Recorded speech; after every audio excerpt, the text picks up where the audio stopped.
Hello everyone.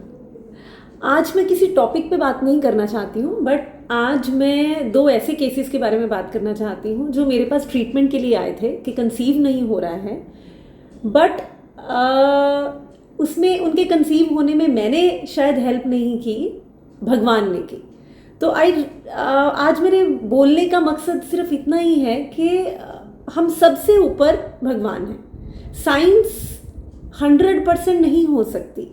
Science में किसी भी तरह की साइंस हो, वो चाहे मेडिकल साइंस ले लो या कोई भी और फील्ड की साइंस ले लो, उसमें फ्लॉज हैं। हम ह्यूमंस हैं, हम में फ्लॉज हैं। तो हम बिल्कुल भगवान का लेवल नहीं अटेन कर सकते, करना भी नहीं है, कर भी नहीं सकते। तो कई बार ऐसे हो जाता है कि हम पेशेंट को बोल देते हैं कि ये प्रॉब्लम है, ये प्रॉब्लम है, बहुत सारी प्रॉब्लम्स हैं, अभी नहीं होगा, ऐसे नहीं होगा, वो करना पड़ेगा, and patient comes with positive result. And then you wonder, okay, ये इसमें हमारा कोई खास रोल नहीं था, ये डिस्पाइट आर सेइंग कि नहीं होगा इस साइकिल में, हो गई। तो ऐसे दो केसेस थे जिसमें से एक कपल कंसीव नहीं कर पा रहा था पिछले 5-6 सालों से, and they came to me for IUI।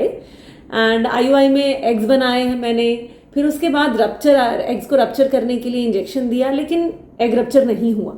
Then I said okay, आगे की और मैं दवाइयाँ नहीं दूंगी क्योंकि एग रप्चर नहीं हुआ है, नेक्स्ट टाइम हम कुछ और प्रोटोकॉल ट्राई करेंगे। तो बिकॉज इस बार प्रेगनेंसी के चांसेस नहीं है, वो रप्चर ही नहीं हुआ। हमने बार 3-4 दिन तक 5-6 दिन तक देखा कि लेट रप्चर तो नहीं है, बट नहीं था। And I had called the patient on second day of the next cycle, and patient came to me but with a good news. And she was like, ma'am ऐसे कैसे हो गया? I was like, okay, this is God, this is not science, this is God. ऐसे ही एक और patient है मेरे पास, जो कि मेरे पास ऐसी इनफर्टिलिटी के लिए आई, और उसकी मैरिज को 8-10 साल हो गए थे, और उनके हमने IVF का प्रोसेस शुरू करना था, एक इंजेक्शन भी लग गया था, लेकिन on the very day of first injection एक टेस्ट गड़बड़ आ गया। अब वो टेस्ट गड़बड़ था तो आई सेड कि नहीं, हम आगे नहीं चलेंगे जब तक ये टेस्ट ठीक नहीं होगा, इसको ठीक करने की हम दवाई देंगे। उस महीने हमने सिर्फ एक इंजेक्शन लगाया है, उस टेस्ट को ठीक करने की दवाई दी है, एंड सडनली उसी साइकिल में वो मेरे पास कंसीव होके आ जाती है। तो इट इज़ लाइक, बहुत सारे पेशेंट्स होते हैं जिनको 2-3 साइकिल IVF के लग जाते हैं। फर्स्ट साइकिल में नहीं होता, सेकंड साइकिल में नहीं होता, जिसका हमें रीज़न नहीं पता चलता। हम हाई डोजेस भी दे देते हैं, 10-12 दिन के इंजेक्शन भी चल पड़ते हैं, लेकिन किसी को एक ही इंजेक्शन काम कर जाता है।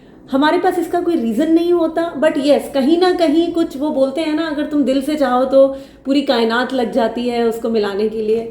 तो आई थिंक वो बात सही है, और कहीं ना कहीं हम में से किसी ना किसी के लिए वो काम कर जाती है। तो आई वॉन्ट टू से कि डोंट लूज होप।